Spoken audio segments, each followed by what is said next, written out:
Hello students, today we discuss on a new topic that is major abiotic factors. देखो ecosystem होता है, ecosystem के दो तरह के फैक्टर होते हैं, एक होता है बायोटिक फैक्टर, एक होता है एबायोटिक फैक्टर।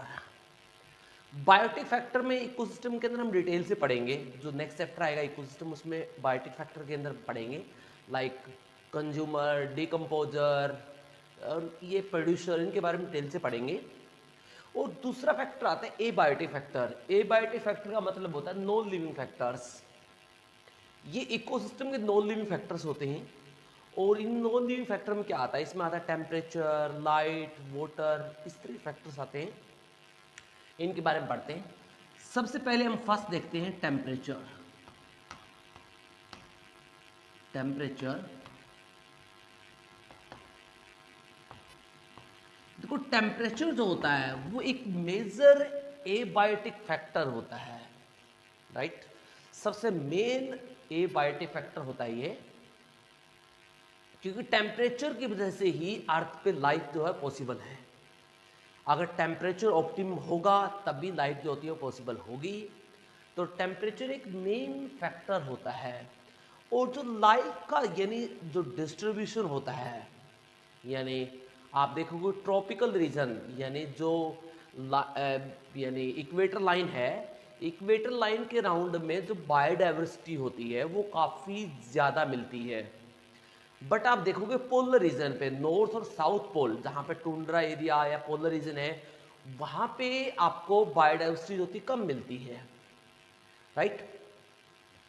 इसका रीजन है टेम्परेचर, क्योंकि जैसे जैसे हम ऊपर तरफ जाएंगे पोलर रीजन की तरफ, टेम्परेचर जो होता है डिक्रीज होता जाता है। जैसे जैसे हम इक्वेटर की तरफ आएंगे टेम्परेचर इंक्रीज होता रहता है। तो ट्रॉपिकल रीजन के ऊपर ऑप्टिमम टेम्परेचर होता है, इसी वजह से वहां पे क्या होती है, सबसे ज़्यादा बायोडाइवर्सिटी मिलती है आपको। तो इसी वजह से बायोडाइवर्सिटी के लिए एक मेजर फैक्टर यहाँ पे टेम्परेचर भी होगा। समझने के लिए आप जैसे एक अर्थ को बनाइए, जैसे मान लीजिए एक अर्थ है, इसके बीच में ये एक लाइन है, दिस इज नोन, इसको आप इक्वेटर लाइन बोलते हो। और ये है दोनों पोल रीजन, नॉर्थ और साउथ पोल रीजन है ये। तो ये पोलर रीजन है, पोल रीजन है, this is the line of equator line है ये। अब आप देखोगे जैसे आप इक्वेटर से पोलर रीजन की तरफ जाओगे, ऑन बोथ साइड, दोनों तरफ अप्लाई होगा। जैसे ही आप इक्वेटर से पोलर रीजन की तरफ जाओगे, टेम्परेचर क्या होगा, डिक्रीज होगा। और पोलर रीजन पे क्या होता है, सब जीरो टेम्परेचर होता है, जीरो से भी माइनस मिल सकता है आपको, राइट। और जैसे आप पोलर से इक्वेटर रीजन की तरफ आओगे, टेम्परेचर क्या होगा, इंक्रीज होगा, राइट। और यही दो चीजें होती है, यही बायोडाइवर्सिटी को डिसाइड करती है कहाँ पे ऑर्गेनिज्म कितने नंबर में मिलेंगे। यही टेम्परेचर यहाँ पे डिसाइड करता है। इक्वेटर पे इसलिए सबसे ज्यादा होता है इस लाइन पे, क्योंकि यहाँ पे टेम्परेचर क्या होता है, ऑप्टिमम होता है, राइट।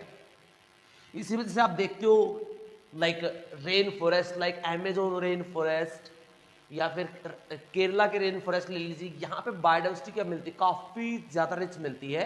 क्यों, क्योंकि वो ट्रॉपिकल यानी इक्वेटर रीजन की तरफ है। कहाँ पे है, इक्वेटर रीजन की तरफ है। तो टेम्परेचर एक मेजर फैक्टर होगा। Temperature decrease as we move from equator to polar region। जैसे हम इक्वेटर से पोलर रीजन की तरफ जाते हैं, टेम्परेचर क्या होता है, डिक्रीज होगा। टेम्परेचर क्या होगा, डिक्रीज होगा as we move from equator to polar region. जैसे हम कहां जाएंगे, इक्वेटर से पोलर रीजन की तरफ जाएंगे, टेम्परेचर क्या होगा, डिक्रीज होगा, राइट। अब देखते हैं, अब देखिए टेम्परेचर यहां पे डिक्रीज हो रहा है। अब नेक्स्ट में हम देखेंगे कि अगर हम पोलर रीजन से इक्वेटर की तरफ आ रहे हैं तो टेम्परेचर क्या होगा, इंक्रीज होगा। और अगर हम हाई एल्टीट्यूड रीजन पे जाएं, अगर ऊंचाई रीजन लाइक हिल एरिया के टॉप पे जा रहे हैं तो वहां भी टेम्परेचर क्या होगा, डिक्रीज होगा। Temperature is also decrease in high altitude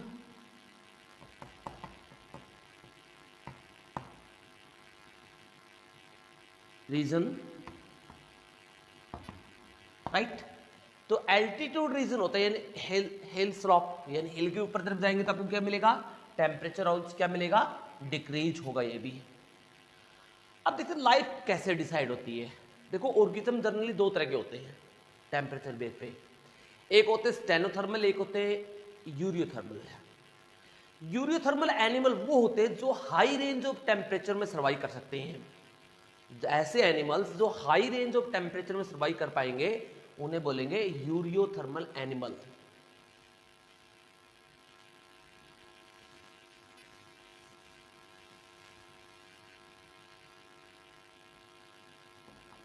Some animals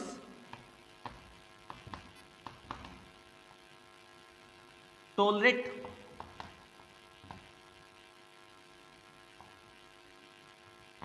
high range of temperature।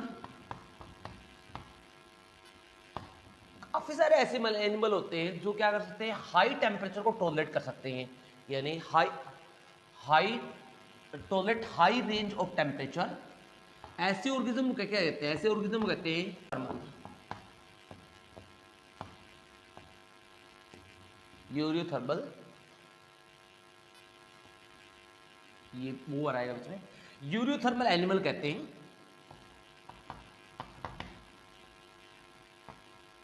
Right. अब ऐसे एनिमल कौन कौन से होते हैं जो हाई रेंज को टॉलरेट कर सकते हैं। ऐसे एनिमल में आप देखिए जितने भी बर्ड्स होते हैं, बर्ड्स एंड मैमल्स, यानी ह्यूमन इंक्लूडिंग ह्यूमन मैमल्स, क्योंकि दे आर वार्म ब्लडेड। क्या होते हैं ये, वार्म ब्लडेड होंगे। इनका बॉडी का टेम्परेचर जो होता है वो फिक्स होता है, not change according to environment, because they are homeotherm, because they are endotherm. Endotherm का मतलब इनके बॉडी का टेम्परेचर जो होता है फिक्स है, इसकी वजह से वो हाई टेम्परेचर में सर्वाइव कर सकते हैं। जैसे ह्यूमन जो होता है 0 डिग्री सेल्सियस में मिल सकता है, और ह्यूमन 50 डिग्री सेल्सियस में मिल सकता है, और human through out the year active रहता है। जैसे हमारे सर्दियों में टेम्परेचर यहाँ पे 1-2 के लेवल पे चला जाता है, हमारे एरिया के ले लीजिए 2 और 3 के नियर बाई चला जाता है, उस टाइम पे ह्यूमन एक्टिव होता है। और 50 डिग्री सेल्सियस जो होता है temperature in the summer season 45-50 के नियर बाई मिलता है, उसमें भी ह्यूमन क्या होता है, एक्टिव होता है। तो इसी कारण से हाई रेंज ऑफ टेम्परेचर में सर्वाइव कर रहा है, इसी कारण से कहते हैं यूरियोथर्मल, राइट। तो इसमें जनरली अगर एक क्वेश्चन और इसमें नीट्स के अंदर स्पेशली पुट हुआ था, यहाँ पे पूछा गया था कि ह्यूमन जो होता है इंटरनली, क्वेश्चन यहाँ पे समझिएगा, ह्यूमन जो है वो इंटरनली इज द स्टेनोथर्मल और यूरियोथर्मल। अब क्वेश्चन थोड़ा ट्रिकी बनाया गया था कि ह्यूमन जो होता है इंटरनल बात कर रही है, यहाँ पे किसकी बात हो रही है, यानी इन्वायरमेंट की बात हो रही है। उसमें क्वेश्चन चेंज कर दिया कि इंटरनली बताइए कि ह्यूमन जो है स्टेनोथर्मल है या यूरियोथर्मल है। अब इंटरनली ह्यूमन जो है वो स्टेनोथर्मल हो जाएगा। क्यों? क्योंकि ह्यूमन का बॉडी का टेम्परेचर 37.2 डिग्री सेल्सियस होता है। अगर वो 38 से क्रॉस हो गया तो ह्यूमन फिर भी इनएक्टिव हो जाएगा, और अगर 37 से नीचे 36 से नीचे हो गया फिर भी इनएक्टिव हो जाएगा। क्योंकि आप देखिए 100 टेम्परेचर रेंज में ह्यूमन की एक्टिविटी को रिड्यूस कर रही है ये, राइट। तो इसी वजह से इंटरनली ह्यूमन क्या है, यहाँ पे इंटरनली ह्यूमन क्या है, स्टेनोथर्मल है, और एक्सटर्नली ह्यूमन क्या है, यूरियोथर्मल है, राइट। तो इसलिए मैंने आपको एडिशनल क्वेश्चन बता रही है, थोड़ा ट्रिकी क्वेश्चन था ये। दूसरा होता है यहाँ पे stenothermal. Some organisms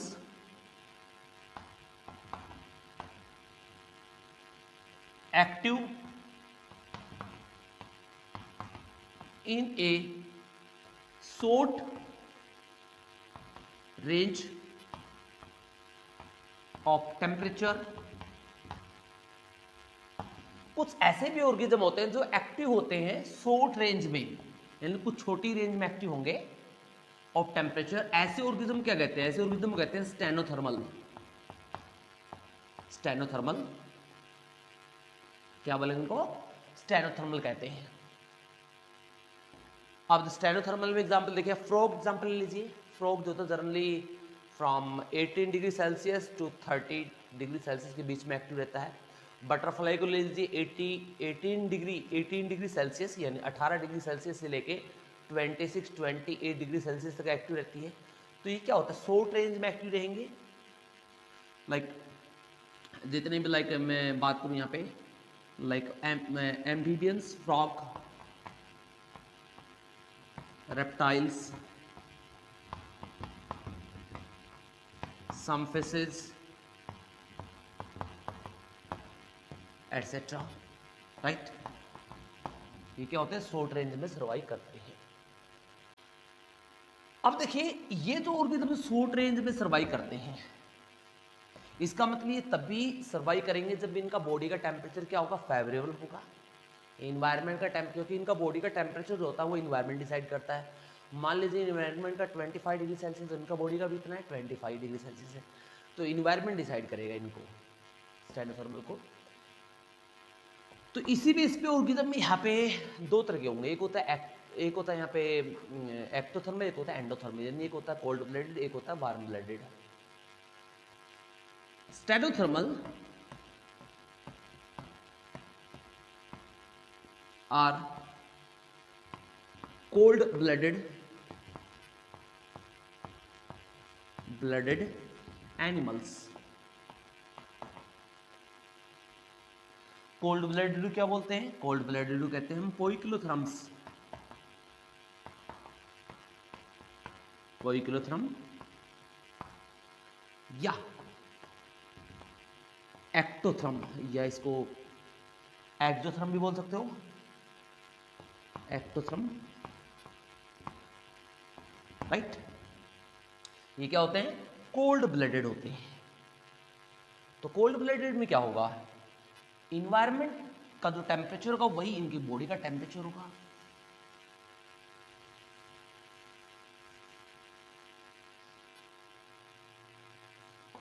outer environment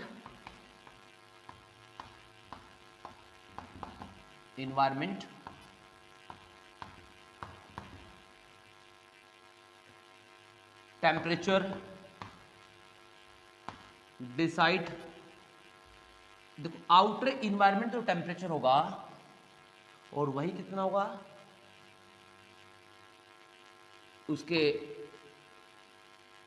उसके बिल्कुल सिमिलर ही इनका बॉडी का टेम्परेचर होगा, right? Similar internal body temperature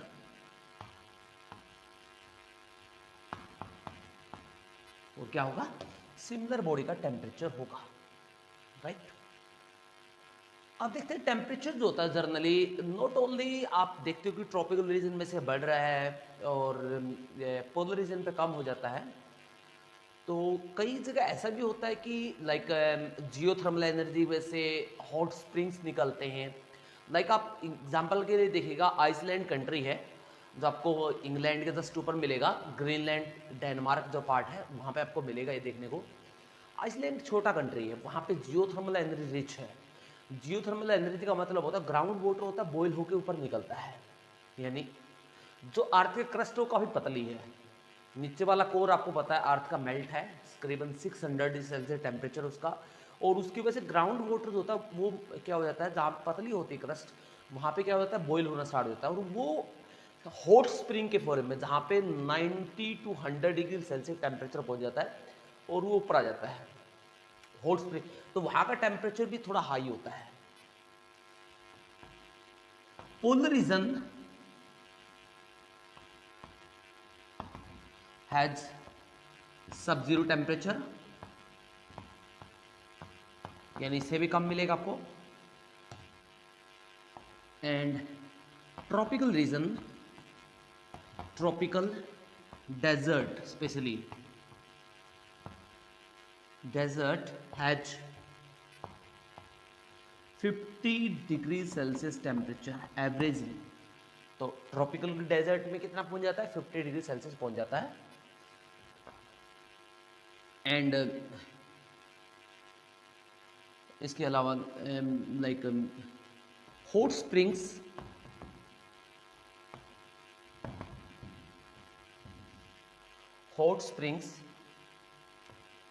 and ocean bottom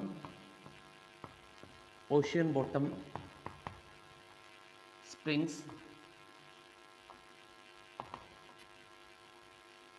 have high temperature। इनका भी क्या होता है? हाई टेम्परेचर को जर्नी देखने को मिलता है। अब टेम्परेचर का रोल क्या होता है? टेम्परेचर का एक रोल यहाँ पे काफी बड़ा होता है। आपको पता है कि जो जर्नली जो मैंगो होते हैं, मैंगो आपको जर्नली ट्रॉपिकल रीजन, सब ट्रॉपिकल रीजन में जर्नली आपको देखने मिलते हैं। इसी वजह से मैंगो कभी भी आपको जर्मनी, कनाडा, इटली, इन जैसे नॉर्वे, इन जैसे कंट्री में आपको देखने को नहीं मिलेंगे। क्योंकि देखो यहाँ पे आप बायोडाइवर्सिटी देखना किस तरह से डिसाइड हो रही है।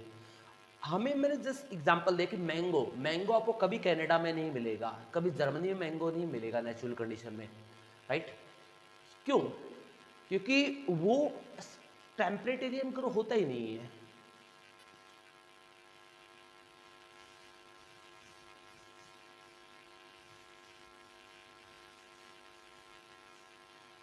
अगर देखें मैंगो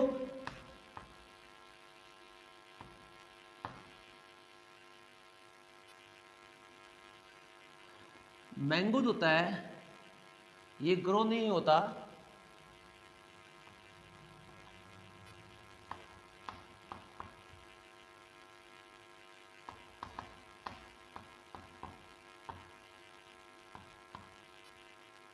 इन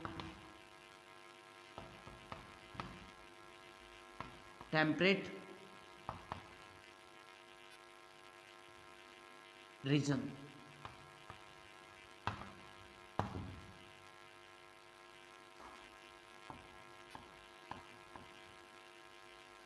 आपको पता मैंगो कहाँ का नहीं होगा? Grow in temperate region. Temperate region में कभी ग्रो नहीं होता। अगर एग्जांपल दें such as Germany, Canada have no mango vegetation, right? तो वहां पे कोई मैंगो की वेजिटेशन नहीं मिलेगी नेचुरली, तो ये इसका रीजन आ जाता है। लेकिन आप देखते हो स्नो लेपर्ड जो होता है, जो जनरली आपको माउंटेन एरिया में जहाँ पे स्नो होती है वहाँ पे मिलता है, वो आपको कभी भी केरल की रेन फॉरेस्ट में नहीं मिलेगा, क्योंकि स्नो रीजन में ग्रो होता है। और केरल के रेन फॉरेस्ट में क्या होता है? टेम्परेचर काफ़ी हाई होता है। Snow leopard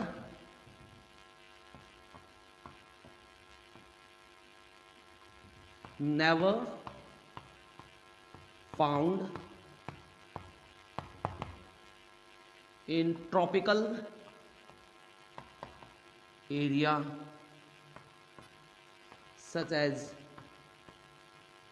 Kerala rainforest। इनमें आपको जनरली देखने को नहीं मिलता। और कभी रेयर ही जो टूना फिश होती है, कभी रेयर ही ट्रॉपिकल एल्टीट्यूड के क्रॉस मिलती है। यानी कभी आपको रेयर ही जो टूना फिश होती है, वो जो आपको मेराइन फिश होती है, ये कभी आपको यानी ट्रॉपिकल रीजन का जो एल्टीट्यूड्स होता है, ग्राफ में होता है एल्टीट्यूड, उसके क्रॉस कभी नहीं मिलेगी, बहुत रेयर पकड़ी जाती है।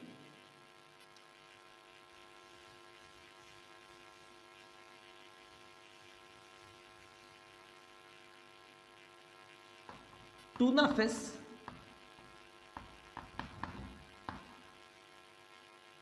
rarely found across tropical altitude। या ट्रॉपिकल रीजन, राइट, इसके अक्रॉस आपको बहुत रेयर देखने को मिलेगी है। अब टेम्परेचर का रोल क्या है ऑर्गेनिज्म के ऊपर? देखो टेम्परेचर का कई तरह का रोल होता है। ये रिप्रोडक्शन में हेल्प करता है, जैसे आपको पता ही है कि सेक्स भी डिसाइड करता है कई बार ये। जैसे आपको पता है क्रोकोडाइल और लिजर्ड, क्रोकोडाइल लिजर्ड में जब पार्थेनोजेनेसिस होती है, यानी आपको पता है पार्थेनोजेनेसिस कर सकते हैं, तो पार्थेनोजेनेसिस के केस में क्या होगा, जो टेम्परेचर होता है वो डिसाइड करेगा। यहाँ पे टेम्परेचर क्या होता है, वो डिसाइड करेगा कि मेल बनेगा फीमेल बनेगा। क्योंकि अगर 32 डिग्री सेल्सियस से ऊपर होगा तो ज़्यादातर फीमेल बनेगी, अगर 28 से नीचे होगा तो जनरली फीमेल बनेंगी, राइट। तो और बीच में होगा तो कुछ फीमेल बन जाएंगी कुछ मेल बन जाएंगी। तो टेम्परेचर यहाँ पे सेक्स नंबर पे डिसाइड करेगा। तो इसका फंक्शन क्या है, इसका फंक्शंस अगर देखा जाए तो फर्स्टली ये आएगा रिप्रोडक्शन में, क्योंकि रिप्रोडक्शन के अंदर आपको पता है टेस्टिस जो होता है,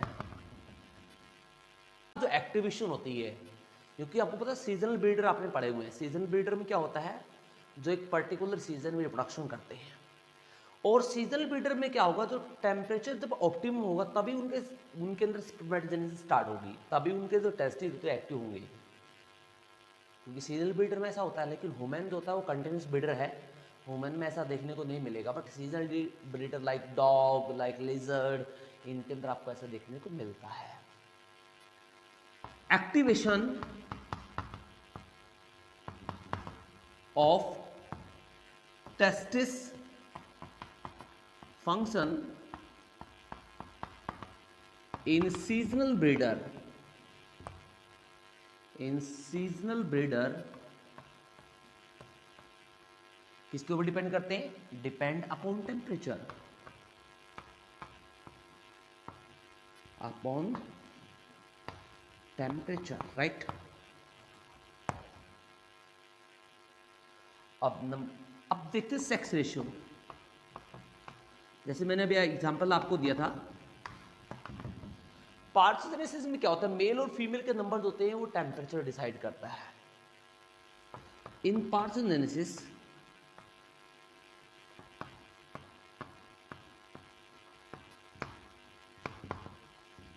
mail and female number depend upon temperature. किसके ऊपर डिपेंड होते हैं, टेम्परेचर के ऊपर डिपेंड होते हैं। कैसे, जैसे मैं इसके फंक्शन में आगे कंटिन्यू लिखूंगा यहाँ पे,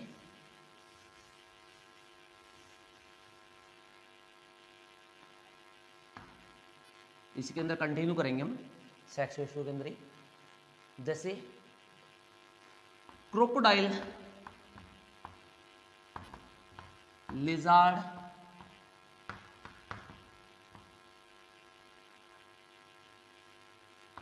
mail and female sex depend on temperature. जैसे मैंने एग्जांपल दिया, 32 डिग्री से ऊपर होगा तो क्या बनेंगे, जनरली फीमेल बनेंगी, और 28-29 से नीचे होगा तो जनरली फीमेल मेल बनेंगे। तो ये डिसाइड हो रहा है यहाँ पे, टेम्परेचर डिसाइड कर रहा है मेल फीमेल के। उसके अलावा टेम्परेचर होता है एंजाइमेटिक एक्शन भी डिसाइड करता है।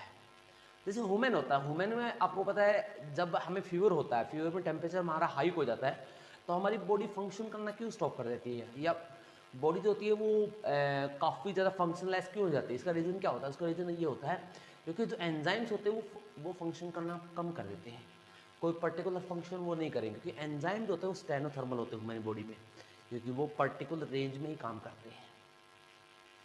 Enzymes activation, enzymes activity,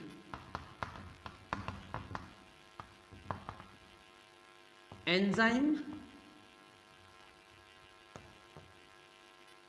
work in a specific temperature, specific temperature, like women की बॉडी में कितना करते हैं 37 डिग्री सेल्सियस पे करते हैं, तो एंजाइम भी क्या करते हैं पर्टिकुलर टेम्परेचर रेंज में क्या करेंगे एक्टिवेट होंगे, राइट। तो इसी तरह कुछ यहाँ पे ये फंक्शंस थे टेम्परेचर के, राइट।